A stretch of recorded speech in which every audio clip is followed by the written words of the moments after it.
Scott. Ella, how you doing? My dad told me to watch the phone, but I really want to go hang out with my friends. Can you please watch the phone, Scott, for me? Please, please, please, please. I really want to hang out with my friends. No one's gonna ring anyways. Yeah, I'll do it. Yes!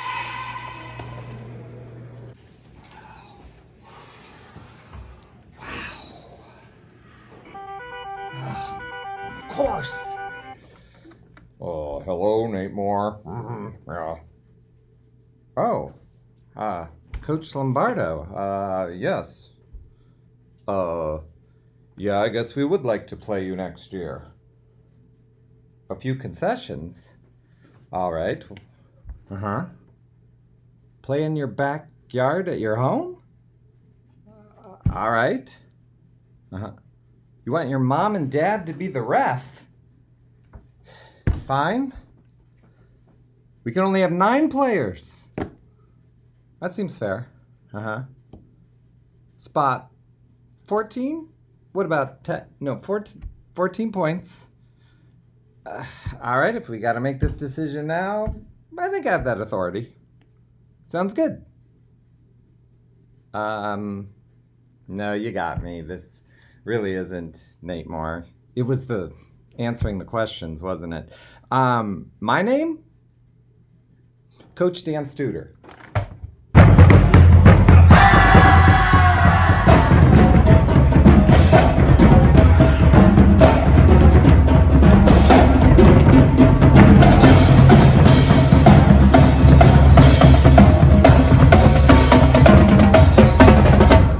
Welcome to Tiger Talk. We had a big game this week, and we're so excited to be here. I am one of your hosts, Scott Ryan. And I'm another one, Becca Moore. Look, I'm here. Who's on our show today? As always, we have Coach Nate Moore. Hello. And then we have an extraordinary game player from this week, Jaden Williams. You can tell your number and what position you play. I'm number 9. I play middle linebacker, and I'm a junior. So you had an incredible game. Tell us your stats from the game. So I had 16 tackles, and I had 3 TFLs with a sack last game. So it's like third all time. Yeah, third all time. So his goal was one day to break the record, but do you know what the record is? I don't know what the record is. It's kind of crazy. Record is 42. In one game. In one game? In one game. Wow, that's insane. Yeah, I mean, I guess the next goal. Who has it? I don't remember his name. Chuck Villette? Okay. Yeah, that's what it was. Yeah. Villette. Isn't that crazy? 42 But tackles this is in my one favorite. game. This is why I wanted him to tell this. Because we were on the bus, and, like, somebody's, like, looking at the stats. And they're like, wow, Jay Wells? They're like, you had 16 tackles in the game, 3 for loss. He's like, oh, really? You know, like, so humble about it. And then you hear Mylan, well, how many did I have? And then Big Mike goes, nobody cares about you, Mylan! It's all about Jay Wells. It was so funny. But, like, he's so humble about it. And then, but it was just, like, the interaction with the kids was pretty cool. So who's number 2? Nick Liebler. Yeah. Was You recognize that the name? McKinley game? No, that was against Perry. 2020. I think 2020 in the playoffs. Okay. Yeah. All right. Well, you don't want to set a record this early. You know what I mean? Still got a whole year left. Yeah. You got to pace this stuff out. He should find one of those Division 5 teams and see if we Yeah, just keep scheduling them and schedule them in. What do you think? Tell us about the play that everyone's posting online where you just pancake someone. It's like that guy was me out there. That's what you would do to me if we stood up right now. And then you get the sack. Like, what do you remember in that moment? Well, so I remember it was just a regular pass play. I seen the quarterback rolling out, and I seen the running back trying to block me. And I didn't know I hit him that hard until I watched it on film. So I thought, like, he just, like, whipped on the block. Then, of course, I had the sack or whatever. He didn't really get to move. But I didn't know I hit him that hard until I seen it on Twitter after the game. It seemed like a forced fumble. Yeah, I did. Yeah, it looked like he fumbled. They but called it they down. called it down. Well, that's strange. I mean, because the refs were pretty even. Coach, what can you say about him as a player and getting 16 tackles in one game. I mean, that's really an incredible number. Yeah, Jaden's a junior captain for us. That says a lot right there. He's a great kid.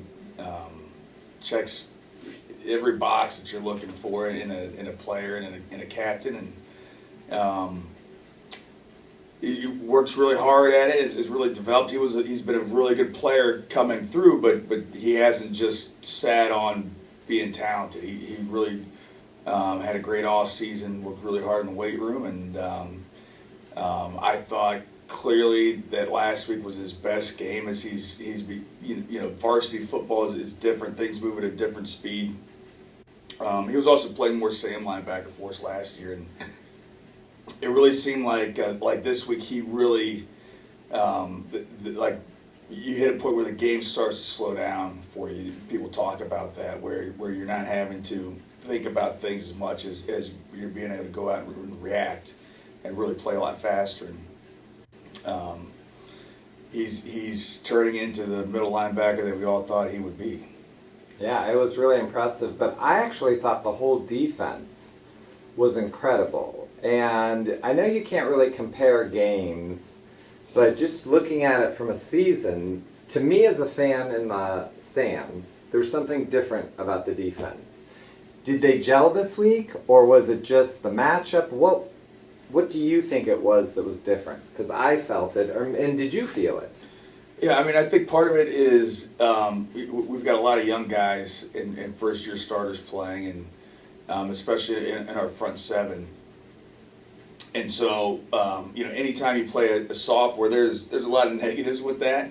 But one of the real positives is they're going to improve by leaps and bounds as you go through the season, especially early on. And we started 2 sophomore defensive linemen, Isaac Maxheimer, an end who's kind of undersized, but plays a lot bigger than he is. Very, very tough, very quick off the ball. Plays with really good technique. And then Diavion Floyd, a tackle, also a sophomore who started for us. And we've kind of settled in on a lineup as we've been rolling through kind of some different guys in those spots. And those guys played really well. Those guys played really well along with Jaden and Logan Allman at the other inside backer. And so, yeah, I think overall our front seven has just been getting better and better and better over the course of the year. And it was a good week to put it all together. Definitely. It was really, really incredible. Not to take anything away from you, but I thought someone else who played really well was the fans. I mean, the fans were loud.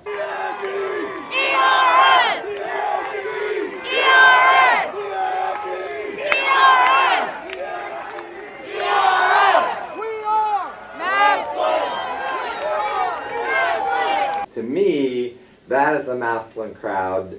Could you hear the fans, and did they play a difference for your game? Yeah, I think they definitely did. I don't know. I heard my mom and dad really the whole game. I definitely heard you call. Yeah, I really don't think it's distraction either. I think it really helps me in the game. That I see people cheering me on and stuff. But I try my best to tune it out just to be locked in. Yeah, but what about those 4th downs? I mean, it was so loud, and I'm curious.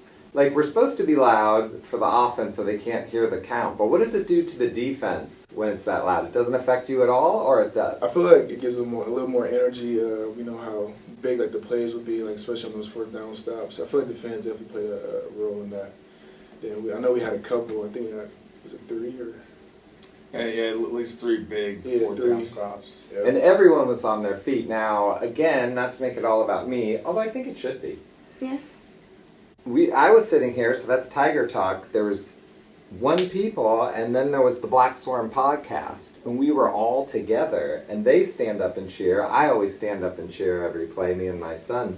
And we were in the 50-yard line, so we sort of forced everyone to stand up and cheer. Maybe everyone was mad at us. I was in the don't end know. zone. I had a better view. Was it loud? Yeah, it was actually, when we first got there, I thought Ed's was louder than us, but as the like the first quarter went on, we got louder, everybody came in. I think, like there's not good parking there and whatever, so I think people were still like filtering in. So I was like worried that we weren't going to be as loud as they were, because they were really loud at the beginning. But then our fans, do what our fans do. And yeah, when we were filming from the end zone, Rocky and I were like, man, they're so loud. This is so cool. Well, I thought we definitely. Yeah. That's a weird stadium that the away side is bigger than the home side. That seems strange to me. But I was really proud of the fans, and that's what we should be doing on 3rd and 4th down: screaming, yelling, making noise. I thought it was great. What about the offense, Coach? We don't have an offensive player today. How'd the offense do? Yeah, I mean, I think that we had a lot of great plays against a really, really good defense. We ran for about 250 yards on Eds, which, that doesn't happen a lot for most teams, and made some big plays in the passing game where we needed to.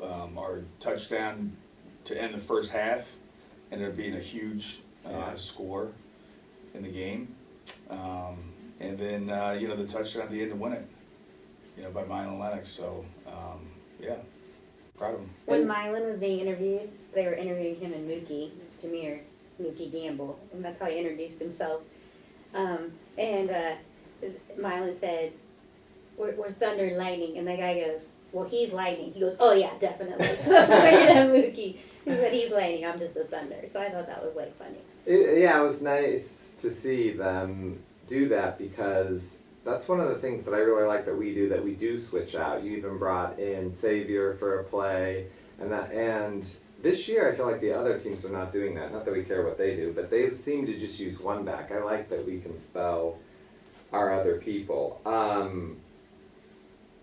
This is my football question for you. I mean, I know it's against policy really for us to ask football questions, but this was my thought. At the end of the game, we were up 31-21, there's a minute left. And Ed really moves the ball well, because they go to their 2-minute drill. Why doesn't anyone do that in the middle of the game? Why does that only happen? Because we also did it where we scored a touchdown before half. So why do people only do that when there's a minute or 2 minutes left in the half or the game? Well, I mean, so our situation defensively is it was a 2-score game, and so we're just keeping everything in front. So we were giving them those underneath throws, and they completed a bunch of them. But we're not worried about giving up yards at that point. We're not worried about giving up first downs. We don't want them to score, obviously. But even if they do score, they would have to score again to win. There's a minute to go, so it's just all situational football. We're really giving those underneath routes in a way that we wouldn't have if it had been a minute to go in the third. Oh, okay. All right. Well, see, I can learn a few things. Or maybe they were just being fast-paced like Cincinnati Anderson. Oh, well, we'll get to that. Don't jump ahead. So, tell us about Week 8 real quick, and what are people going to do, like me, who's a season ticket holder? Do I have a ticket to that game, or do I not have a ticket to Week 8? Yeah, so we were able to fill the Week 8 game. We're going to play a school called Legacy School of Sports Science out of Spring, Texas. They're coming up here to play us, so it'll be a home game. As far as tickets, communication about that will come out of the ticket office, and we'll communicate to season ticket holders, but there will be the need to purchase a ticket for that game. Okay. And I would look forward to that week, me making a lot of Massillon versus science jokes. And then let's have a look at the team this week. We've got another tough team. We have no time to rest on a big win. Tell us a little bit about the team, and then tell us what you have to do, what you're prepping for this week. But we'll start with a little recap on this team. Yeah, DeMatha's another great team. They're a top 50 team in the country.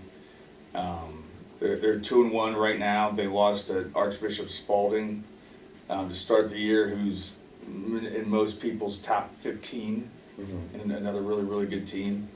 But DeMatha's very talented.